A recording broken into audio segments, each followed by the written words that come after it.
Why is the Second Amendment there? Why is it enshrined in our Bill of Rights?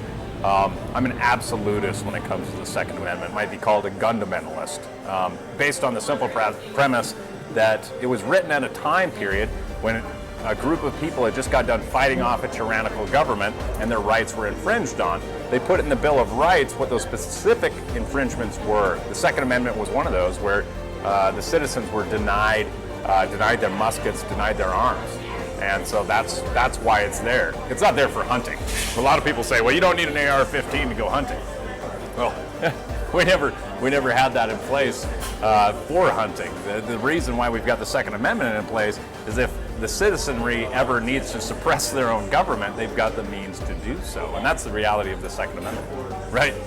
Nobody's out there like, guys, we need to ban the typewriter because the freedom of press is too much, right? We need to ban the computer. We need to ban Facebook. Nobody's saying that. And the reality of that situation is because the times have changed. I would argue that our founders never envisioned an AR-15 nor a computer, but they would all be high-fiving at the amount of rights that the citizens of America enjoy over any other country in the world. I think that would be a plausible argument or a reason to go after something like that if it actually worked. First of all, I would never support anything like that, but the big but here is those laws don't work. If they worked, right? If these types of laws worked, Illinois would be like paradise. Chicago would be this wonderland of peace and prosperity. Instead, Chicago has the highest gun violence rate in the nation.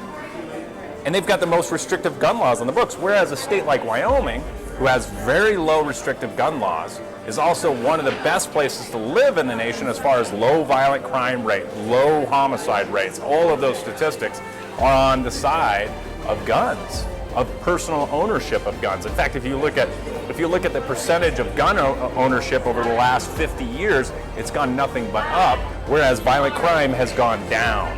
The United States of America is a safer place to live today than it has ever been. Right, so the background, the loophole in background checks is flat garbage. It's a garbage argument. So a lot of folks think, well, we could stop a lot of these sales if we just shut down these gun shows.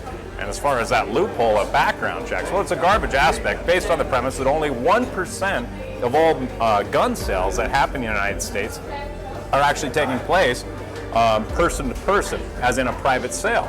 It's not a commercial sale, it's a private sale. And number two, in regards to these private sales and how they're actually taking place, there's not people at gun shows that are purchasing to do mass shootings. It's people that are buying commercially, or they use a straw man purchase, which, by the way, is already illegal in the United States of America. Right. So they've already committed a crime before they even do the mass shooting. Now, several states have gone through with this to close the gun show loophole. Illinois has done this.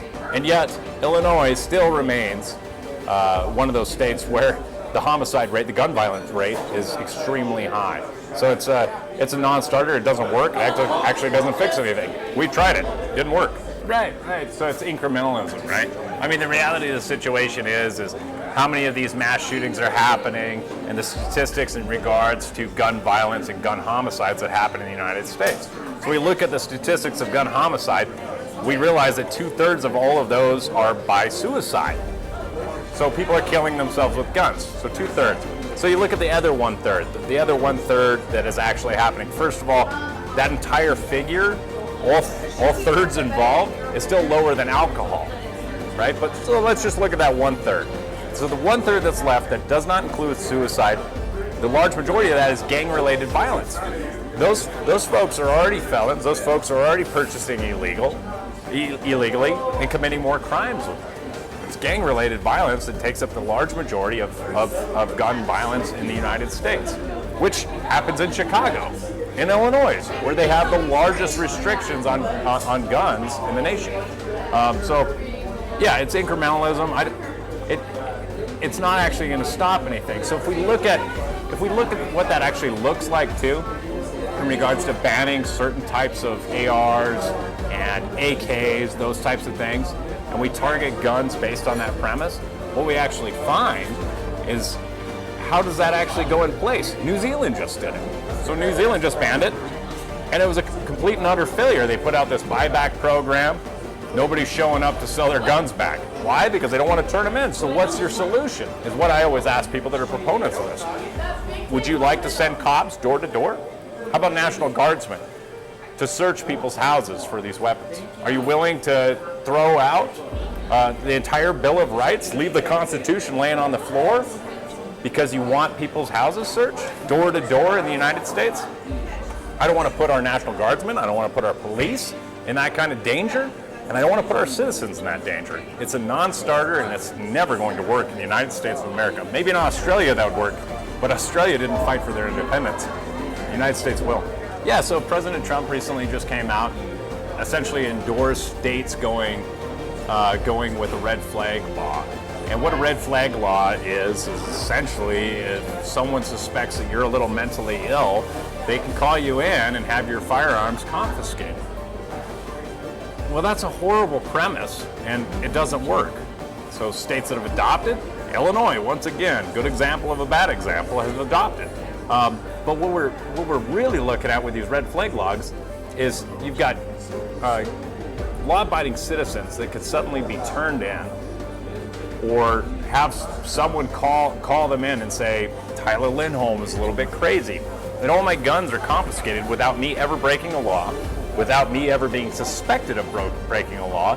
That is a complete lack of due process, and once again, our Constitution lays on the ground in those types of situations. President Trump is absolutely wrong in this regard and should not endorse it. I would tell President Trump we need to get down to the nuts and bolts of this situation. We need to call out white supremacy. We need to call out racism. We need to call out bigotry. We need to call out misogyny. And as the President of the United States, he's got such a platform to do so on a daily event. Start calling it out in every one of his rallies. Start calling out those types of actions.